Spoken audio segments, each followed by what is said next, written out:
अस्सलामुअलैकुम, मेरा नाम है उमैर और आप देख रहे हैं उमैर्स वर्कशॉप। आज मैं बात करूंगा इस टेम्परेचर कंट्रोलर के हवाले से, जिसका मॉडल नंबर है XH-W3001 और जो इसका साइज़ है वो है 4.5 centimetre bye 6 centimetre bye 3 centimetre. तो ये इस तरह से बनाया गया है कि बस इसको आपने ऐसे लगा के किसी भी बॉक्स में फ़िक्स कर दिया, किसी भी जगह पे फ़िक्स कर दिया, और इसकी जो वायरिंग है वो प्री मेड है, तो आपको कोई भी वायरिंग करने की ज़रूरत नहीं, बस वायरिंग को अटैच करने की ज़रूरत है।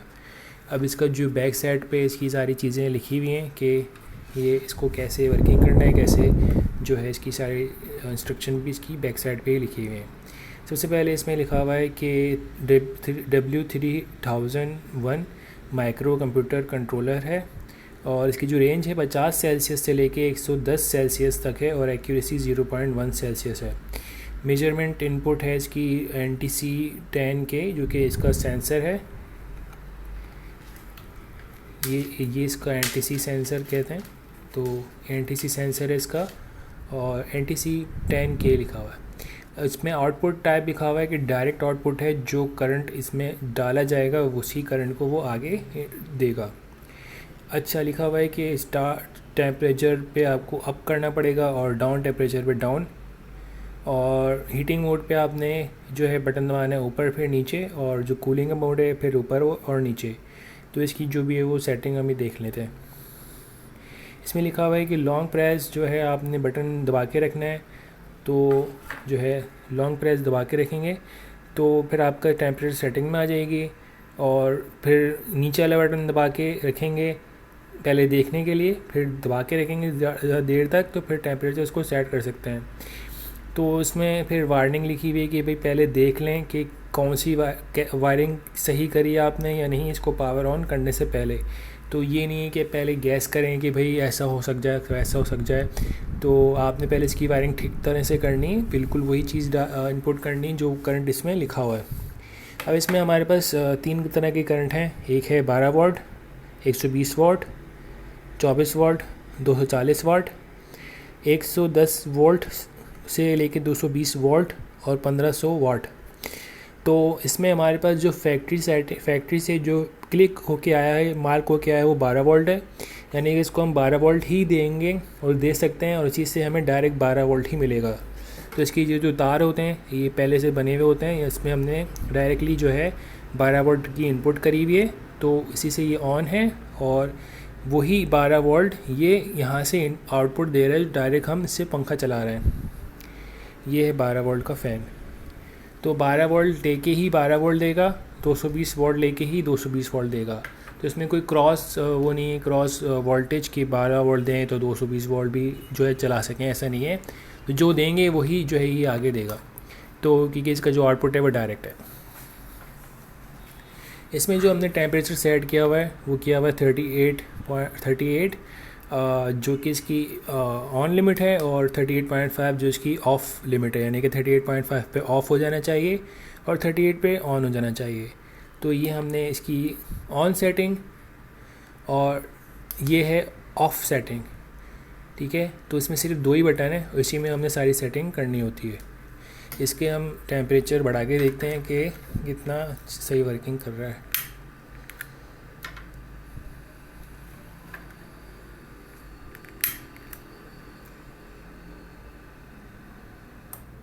ठीक है, 38.5 पे ये ऑफ़ हो गया है, और अब जो है 38 पे ऑन हो जाएगा। तो ये इसकी टेम्परेचर सेटिंग थी, जिसमें हमने जो है इसका ऑन सेटिंग 38 और ऑफ सेटिंग 38.5 रखी हुई है। अब ये थी इसकी डिफरेंस भी हम इसी से जो है कर सकते हैं। डिफरेंस अगर हमने फॉर एग्जांपल चेंज करना है, अगर इसका हम चाह रहे हैं कि 38 की बजाय हम 37.5 कर दें, तो हम इसका एक दफ़ा बटन दबाएंगे और फिर इसी को दबा के रखेंगे। तो अब ये जो है कंट्रोलिंग में हमारे आ गया है, इसको हमने 37.5 कर दिया, ठीक है। और जो इसकी ऑफ़ लिमिट है वो एक दफ़ा हम दबा के देखेंगे और फिर उसी को दबा के रखेंगे। देखा हमने 38.5 हो रहा है सी को, फिर हमने दबा के रखा नीचे, तो अब वो भी हमारे कंट्रोल में आ गया, उसको हम 38 कर देंगे। ठीक है, तो ये अब सेट हो गया।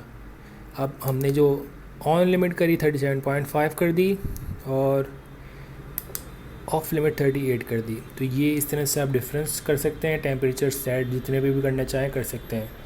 अब आती है इसकी कूलिंग सेटिंग। कूलिंग सेटिंग क्या है कि अगर फॉर एग्जांपल आप हीटिंग एलिमेंट के बजाय आप जो है यूज़ कर रहे हैं कोई फ़ैन, जैसे कि हमने ये लगाया हुआ है, मतलब कि हमने हीटिंग के लिए समझ लें कि एलिमेंट लगाया हुआ है, बल्ब लगाया हुआ है, हीटर लगाया हुआ है, लेकिन अगर हम चाह रहे हैं कि फॉर एग्जांपल कूलिंग के लिए, जैसे कि फ्रिज के लिए यूज़ कर रहे हैं, रेफ्रिजरेटर के लिए यूज़ कर रहे हैं, तो उसके लिए जो है उसके लिए सेटिंग भी हमारी ये है कि जो हमारी ये ऑन सेटिंग है उसको हम बढ़ा देंगे ऑफ सेटिंग से। तो वो कैसे होगा, हम एक दफ़ा प्रेस करते हैं, 37.5 आ रहा है, उसी को बढ़ा के रखेंगे, उसको कर देंगे हम 38.5। तो ये हमारा अब जो है कूलिंग सेटिंग पे चला गया। अब ये तभी चलेगा जब 38.5 पे इसका टेम्परेचर पहुंचेगा, तो फिर ये उसको तब तक चलाता रहेगा जब तक कि 38 पे ना आ जाए फ़ैन को। तो समझ लेंगे जैसे कि कहीं किसी बॉक्स में जगह गर्म हो गई है, कमरा गर्म हो गया है, तो वहाँ फ़ैन लगा देंगे कि इतनी देर तक चलता रहे कि हीट बाहर चली जाए और उस टेम्परेचर पर आके वापस बंद हो जाए।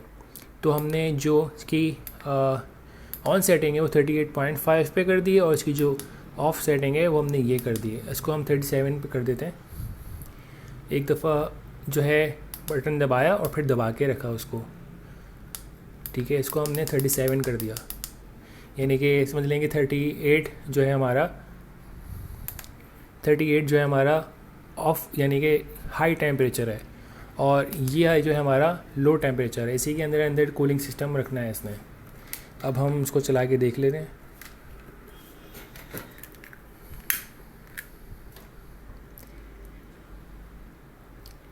तो ये जो है वेंटिलेशन सिस्टम, या समझ लें कि ओवर टेम्परेचर को रोकने के लिए होता है। जैसे ही इसने सेंस किया 38.5 हो गया है, तो ये पंखा चला रहा है, सारी जो हीट है वो बाहर फेंक रहा है, कूलिंग कर रहा है जो भी, तो अब 37 पे ऑफ हो जाएगा। तो ये इसकी कूलिंग सेटिंग है। पहले जो करी थी हमने वो हीटिंग सेटिंग थी, और ये कूलिंग सेटिंग है। तो इसमें सिर्फ यही 3 ऑप्शन है, ओवर लिमिट, लोअर लिमिट और डिफरेंशिएट, जो हम कर सकते हैं। इसमें इतनी कोई ख़ास वो नहीं है कि हम कुछ कर सकें, 2 ही बटन है इसमें, और इसी में हमारी ऑफ लिमिट, ऑन लिमिट, और ये ऑन लिमिट और वो of limit, of limit, on limit. इसी तरह से इसको हम जो है वो समझ सकते हैं। और इसकी जो है, अगर आपको वीडियो ये अच्छी लगी है तो लाइक करें, शेयर करें, सब्सक्राइब करें। अपना ख्याल रखिएगा। अल्लाह हाफ़िज़।